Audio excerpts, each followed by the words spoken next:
Hello, my name is Ed Mills. I'm with the Colorado Broadband Office, and we're so pleased that you're with us today. We're excited today as we're going to learn about how Motorola Solutions Nitro is a product that focuses on offering broadband connectivity to underserved communities by utilizing customer premise equipment, or CPE, as an access point to provide residents and/or students with private broadband data high capacity, cost-effective stability, and wide-ranging coverage. I'm going to go ahead and turn it over to Lane Feingold, who is a senior account manager. He is, we've known him for quite a long time through one of my former colleagues, Kim Coleman-Matson. So Lane, go ahead and take it away and tell us about Nitro. Thank you, Ed. Good afternoon, everyone. Thank you all for being here today and attending the Lunch and Learn. As Ed said, my name is Lane Feingold. I'm one of the local account managers here for Motorola in Colorado. We are very excited to be here today to talk to you about our last mile broadband solution called Nitro. Nitro is a wireless private LTE system that provides high-speed data and allows the system owner, you, to control the coverage, capacity, who can access the network, and when they can access the network.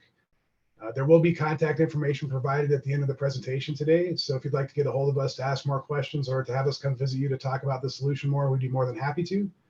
And with that, I'm going to turn it over to Byrne, who leads our North American Nitro team, so he can introduce himself and get started.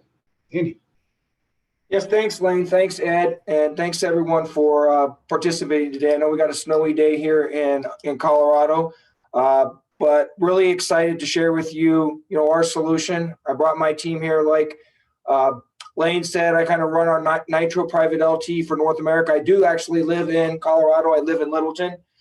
So really excited to work. We're currently working with some entities within the state today already on some opportunities.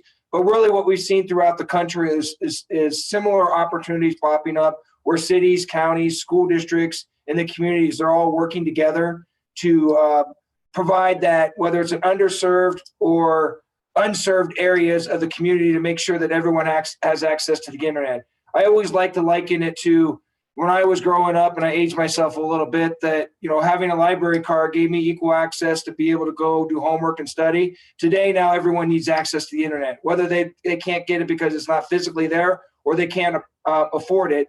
What we do with our Nitro solutions, we provide that last mile of coverage into the homes and provide that internet service by working with the cities, the counties, the school districts to provide that. So some great examples of what we're doing across the country.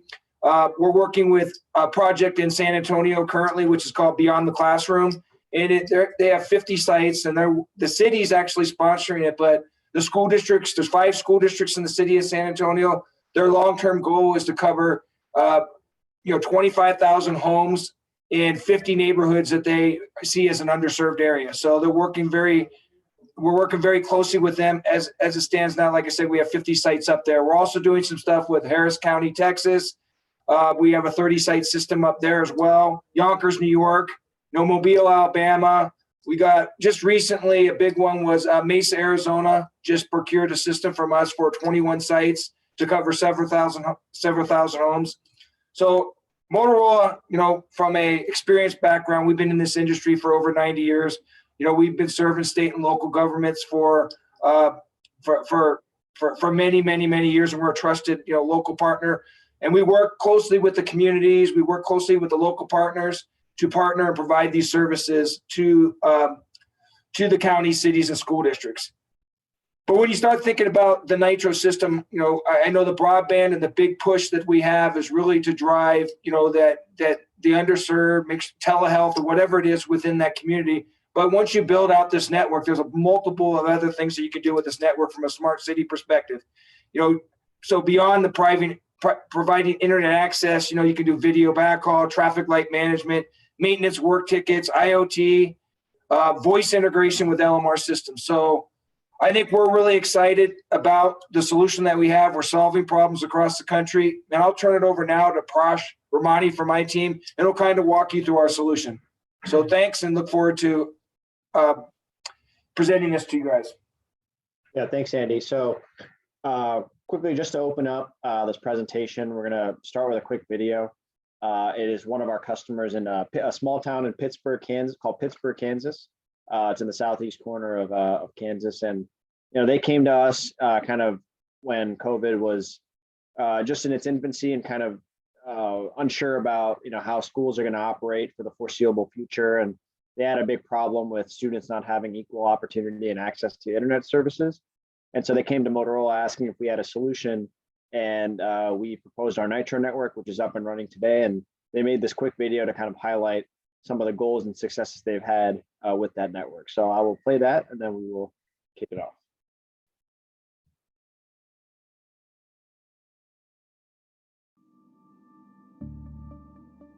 Dragonnet started as a demonstration project to address a problem that's seen throughout the country. Pittsburgh has a robust internet infrastructure. We have 5 broadband providers and can get gigabit to the home. But even in areas with strong internet like Pittsburgh, there are families that have difficulty getting and paying for internet that's adequate to put their children on an even field with other students in the district. Kids that don't have access to the technology, we got them a device. So we, through this process, through the pandemic, we've been able to make that available. But the device is no good if it goes home and they don't have internet access. And so that's the final step, is to ensure that all students are on the same level playing field, that they all have the equal access to the same opportunities for learning. USD 250 in the city of Pittsburgh, coordinating with Motorola, successfully applied for a grant to stand up a demonstration project using a radio spectrum recently made available by the Federal Communications Commission, specifically to bring internet access to students who otherwise would not have adequate connectivity. The system was going to use the city's water towers, some existing buildings, and some new towers on city property to locate the antennas and radios. The city already had a good knowledge of the technology and good relationships with local contractors capable of helping with the field work, so we were able to start right away on the infrastructure. We've been able to deploy the new system in a remarkably short time. Signal strength and speeds have been as anticipated.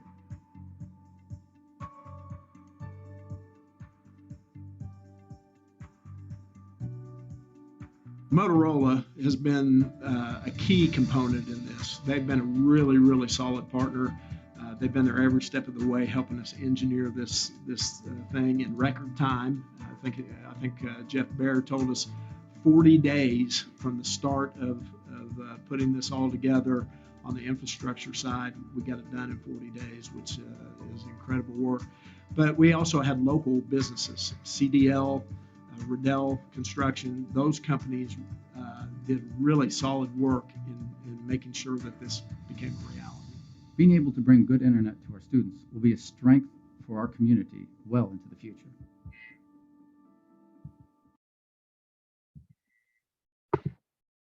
So just a couple comments from that video I wanted to point out quickly. One is, the city and the school district, they mentioned in the beginning that, they have, private providers and companies that provide commercial service, like your ISPs and your wireless carriers, your cell phone carriers that have services in Pittsburgh. It just was not either adequate or available to a lot of the residents that live within the city.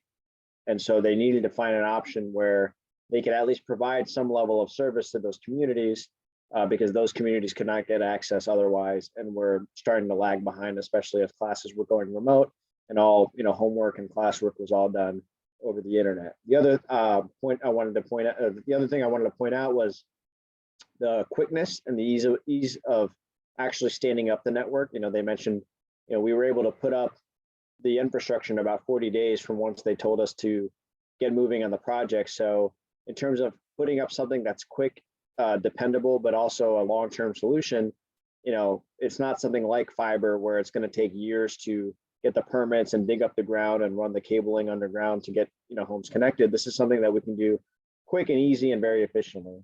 And I wanted to talk briefly about how we're able to do this. And there's a spectrum band called CBRS that was released by the FCC in 2020 that allows us to build these networks. This is an unlicensed but fully coordinated spectrum, which is kind of the first of its kind, that allows any entity, whether it's an enterprise, a state and local government, a school district, doesn't matter. It gives them the power and the ability to put up their own wide area broadband network without having to worry about applying to the FCC, spending millions of dollars on spectrum, which is a very, very hot commodity in the US. This is unlicensed and open to anyone that wants it, and that's the key thing to recognize. So this is a pretty big advancement in terms of municipally owned networks or school district owned networks, because they were not able to do this in the past because the spectrum was always something that you'd have to buy or purchase or lease. Now this piece of it is freely open to anyone that wants to use it, which is a big game changer. So where Nitro comes in, that's just our product or our flavor, the name of our platform. It is a private LTE network. So LTE is the same, consistent technology that has been tried and true, tested and dependable for the, over the last 10 to 15 years. So when you see that LTE symbol on your smartphone, think of this as the same exact technology that we're leveraging in the back end, but using that available spectrum, like I mentioned, and creating a platform that's very simple, like Wi-Fi. We wanted to create something that's going to be plug and play. So that way you can stand up a wide area data network within 40 days, like mentioned in the Pittsburgh video. So this allows you to just plug in your transmitters, with power and with network connectivity. And within a few minutes, you're already transmitting and you have a wide area data network.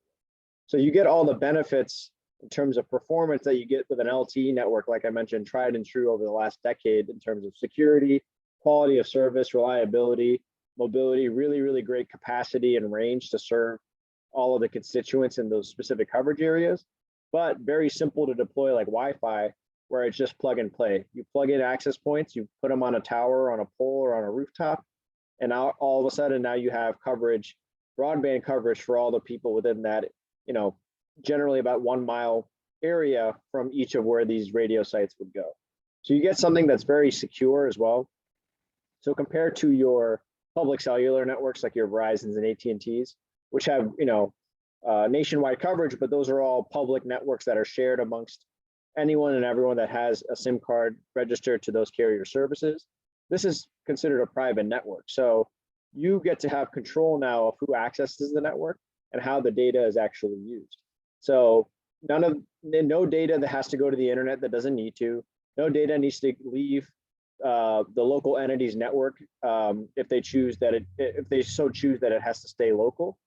This allows you to have the network control to build something that you have eyes and ears on every little packet of data that's going through the network. So that's a level of control you don't necessarily get from publicly provided networks like cable companies or fiber companies or general carrier services or internet service providers.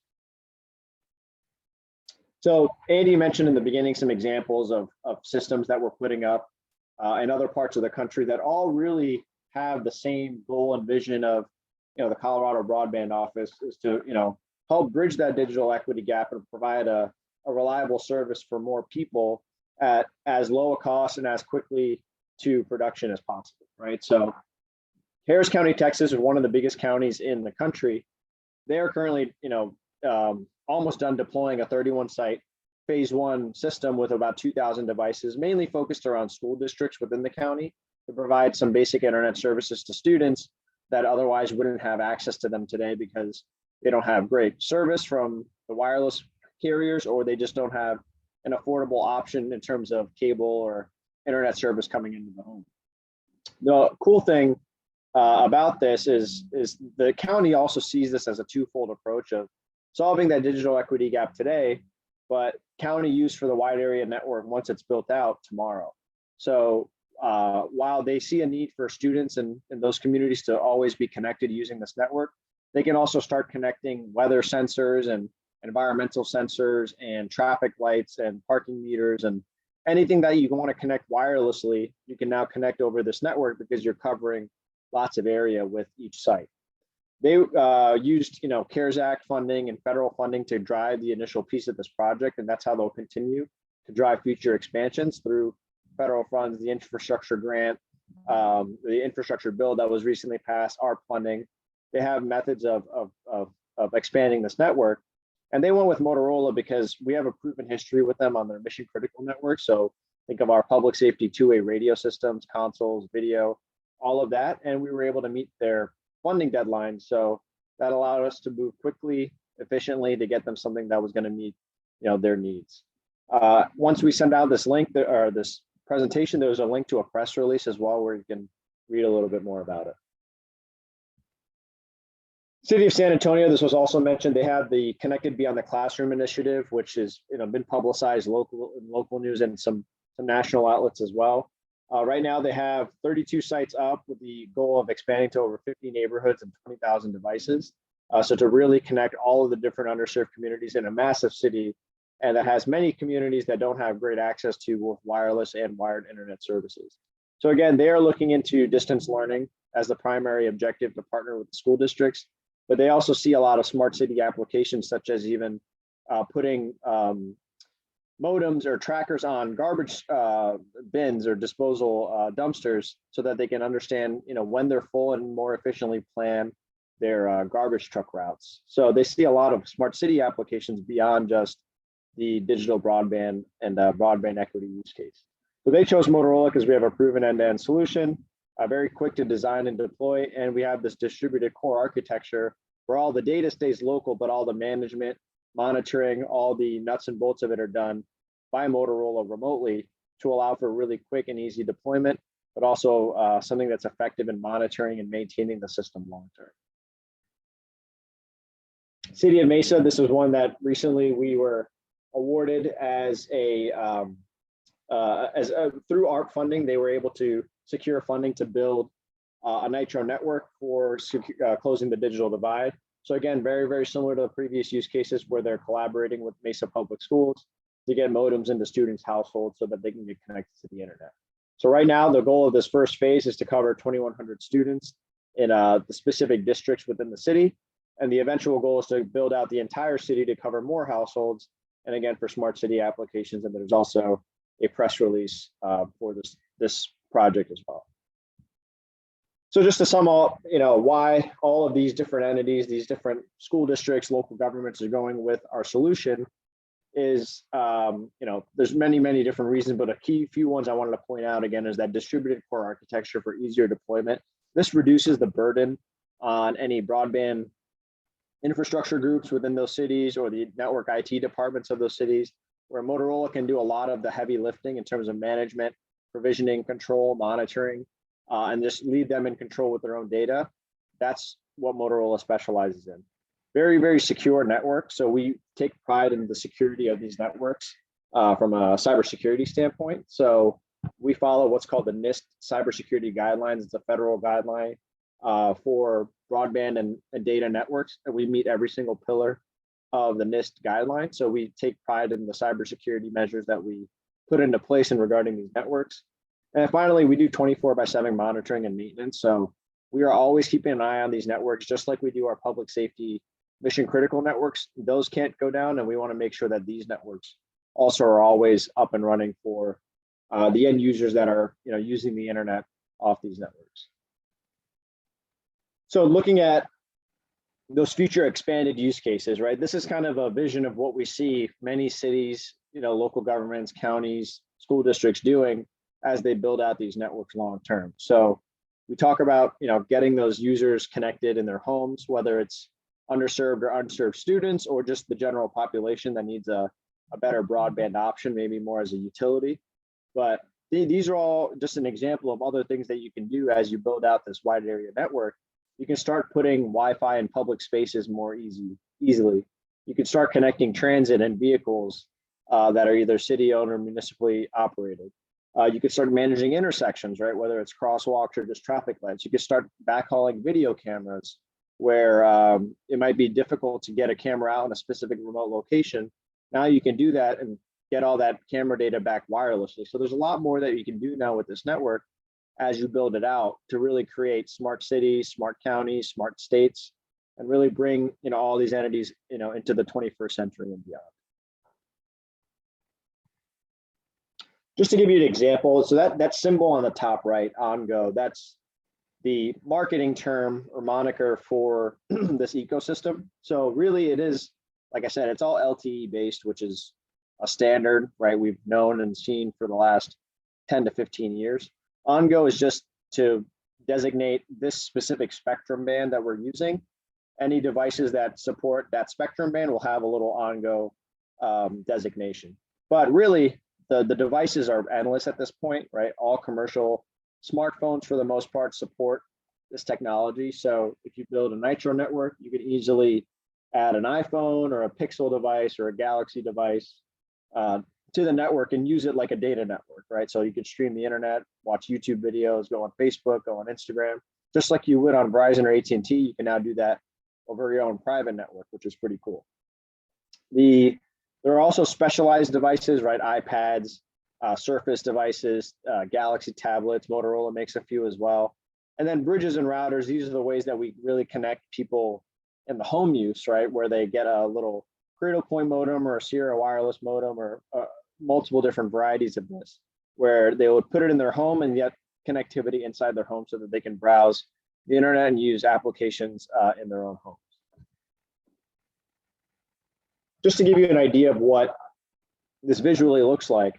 So we can deploy these systems in a variety of different ways. We can put them on monopoles or towers where, kind of like what you see on the left there, it's like a scaled down version of a cell tower. That's how the best way I would describe it, where you want to put, 360 degrees of coverage. We can do smaller cells like you see in the middle on a smaller 40-foot tower where, it's only covering a small area, a very controlled environment. We can even put these on rooftops, right? So we can put, spend all the time and money to build a tower or put in a pole in the ground. If you have a tall enough building, right, we can just put the radios on the roof and point the antennas in the direction where the homes or the end users are located.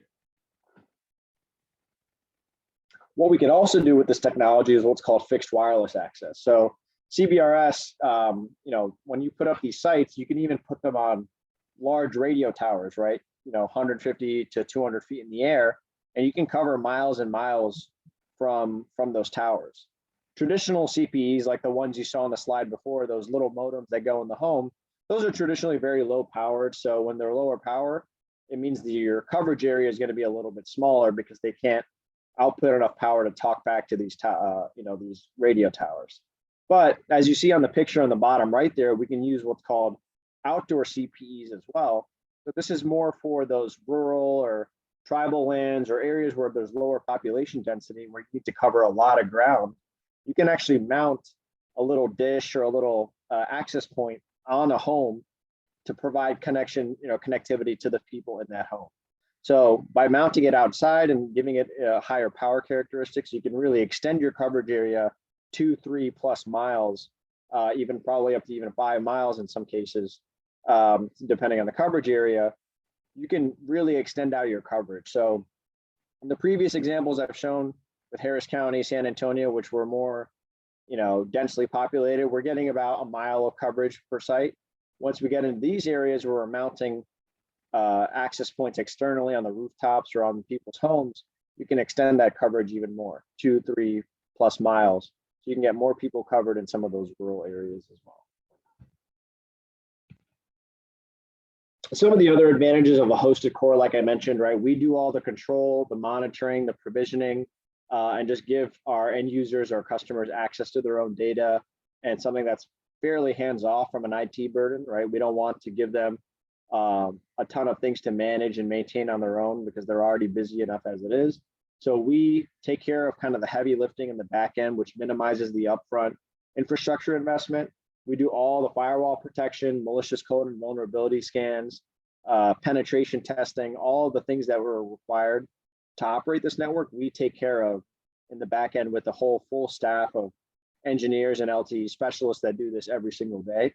And because it's fully managed and maintained by Motorola, that's 24/7 network and security monitoring. We do cloud-based operations for fault management. So just to get a visual on what the network looks like, how it's working, everything is cloud-based. So you don't have to download any special software. You don't have to get any special training. It's kind of a very easy to use, simple interface that it's very easy to get used to, but a very powerful tool. So that's actually called our Nitro Customer Access Portal. So this portal gives you a view of how much data is being used on the network. It shows where all your SIM cards, every single user on the network, how much data they're using, are they online or offline. Gives you a view on the infrastructure, how your sites are performing, if your radios are up, if your radios are down, how much data is going through each site. Everything is viewed, all the events and alerts are all viewed in this portal. Like I said, it's browser-based, which means you can open it up from halfway across the country or on the other side of the globe. right? Because it's all you need is an internet connection and a browser, and you can view all this data no matter where you are. Last thing I want to mention is we have a demo trailer as well. So we have this Nitro cell on wheels that we have been pulling across, the western half of the country for demonstrations showing how the system works. We have a radio and a couple antennas on a retractable tower that can go up to 90 feet in the air. So we can demonstrate coverage, speed, mobility, video backhaul, a lot of different use cases. And you can learn about the monitoring and management capabilities, how we make it really, really easy and effective. So this is actually available to see tomorrow and Thursday at the Motorola Westminster office. So I think we'll have some more details on that as well. But if you'd like, this is in market, so you can take a look at it and play around with it and get a better understanding of how powerful these networks are. So I just want to thank you very much. I've listed the points of contact as well. So Lane and Brian are going to be the two primary points of contact in market regarding Nitro networks and the solution for yourself and anyone you may represent. So on that note, I think I can open the floor for some questions. Otherwise, I will toss it back to Ed and Lane to close this out. Thank you. I have opened up everyone's permitted to talk. So if you have any questions, go ahead and let us have it. If you don't want to talk or you want them to look at the question ahead of time, you can also use the chat feature and put your question there.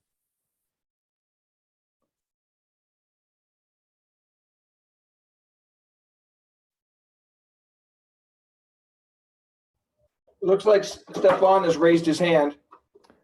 Yes, Ed and Andy, what is the cost for your CPE? And also what is the cost for your access points? How much do you charge, and how many, like say for a 1 square mile town, what would you charge? How many access points do you think you would need to serve, 1,500 residents, something like that? So hey, Prash, you want to take that one? Yeah. I was gonna just have to unmute. So, a couple of things that are dependent. Our CPE, there is a wide range and variety of what you can expect on a per unit basis. So from the strict hardware standpoint, there are different models, and we don't necessarily make our own. We just support the open architecture and open standard of CPEs that anyone and everyone makes. There are some that are within the $100 to $200 range that are indoor units and that provide some limited functionality. There are some more robust ones that can run between $300 to $600, and there are those ones that you can mount outdoors, that are high power that can run, upwards of $700 to $800, right? So it just does depend on the use case and what you're trying to accomplish. There is kind of a wide range, but we do have experience with all of them, so we can kind of, we suggest ones based off of budget and functional requirements on a per user or per customer basis. In terms of the sites, when I showed that picture of that pole with the radios on it, right? That's generally 3 radios with 6 antennas. That type of site, roughly will cost about $100,000 to put up, right? There's a lot of variables in that, but that's a pretty rough estimate about what that's going to run. And then some ongoing fees. It's about a couple $1,000s a year just for the, all the managed services, the software maintenance, making sure everything is up to date, cybersecurity protection, all of that we put on top of it to make sure the site is operational, up and running, connected to our core. It'll run a couple $1,000s a year per each one of those sites. And generally for like a town of a square mile, probably only need about one of those sites to cover it. You mentioned 1,500 people. That's when it's more of a capacity concern than a coverage concern. So you may need to add a site or two just for capacity reasons to cover 1,500 people. So each site, can run, depending on how much they're using it, between 300 to 600 users. So you may need maybe 2 or 3 sites to cover 1,500 total users. Looks like we also have a follow-up. What are the speeds? So in terms of speeds, from an end user perspective, right, what a specific user will see on their device if they run a speed test, it is highly variable because it just depends on where in the coverage area they are and also how many people are using the network at the same time, right? Just like when you're on Verizon and you're walking around, you can run a speed test, you'll get a speed result, And then 10 minutes later, just depending on where you're located and also how many people are also using data at the same time, your numbers could be wildly different, right? So it does depend basically on a second by second or minute by minute basis what your speeds can amount to. What I will say is we build our networks because these are private networks and we're building to the capacity and coverage needs of our customers. We build to a much higher capacity guideline than, say, the major carriers do when they're trying to serve an entire country of people, right? When they build their networks, they're assuming everyone's kind of moving around. You're going from city to city, to state, or you're driving on a highway. So they build each of their sites to handle about 2 to 5% utilization rate. So if they assume, they build a site, they'll assume at any given time only about 2 to 5% of the population is actually using data, right? We build our sites to more like 20 or to 30% utilization rate. So at any given moment, in a coverage area of 1,000 people, 20% of that are actively streaming or using data, versus a carrier which will only say about 2 to 5% are using data, right? So we built to a higher capacity standard to allow for more speeds, but it's really not easy to say what each person would receive because it's highly dependent on how much they're actually using or who's using at any given time. Thanks for the question. Do we have other questions?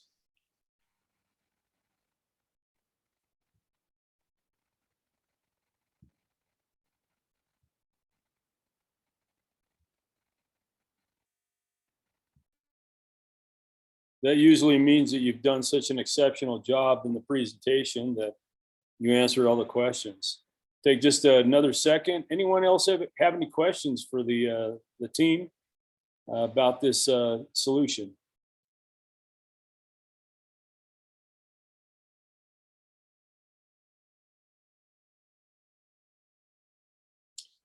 Well, I don't see any. So anybody from the team want to add anything else before we go ahead and give folks some time back today?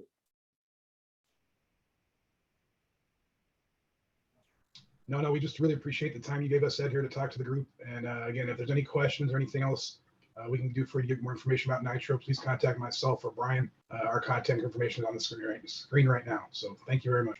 Yeah, and please don't forget, they have brought the system in town, and that'll be there for a couple of days. So reach out to Lane if you'd like to go out and take a look at that. And again, we've put all the contact information up here so that you can call them with any specific questions that you have. We do appreciate you and the team's time. And again, we would ask you to point anyone that you might know would be interested. I don't see anyone from the tribes today, but I'm definitely going to send this out to the tribes. They need solutions like this in places like Toyoak.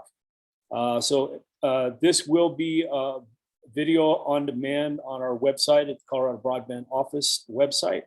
And you'll be able to see this in perpetuity and go in and take a look at it anytime or forward it. Again, this is Ed Mills from the Colorado Broadband Office. We know your time is valuable, and we thank you for spending some time today with us as we looked at this Motorola solution called Nitro. So have a great day, and we'll see you next month. Thanks, Ed. Thank you.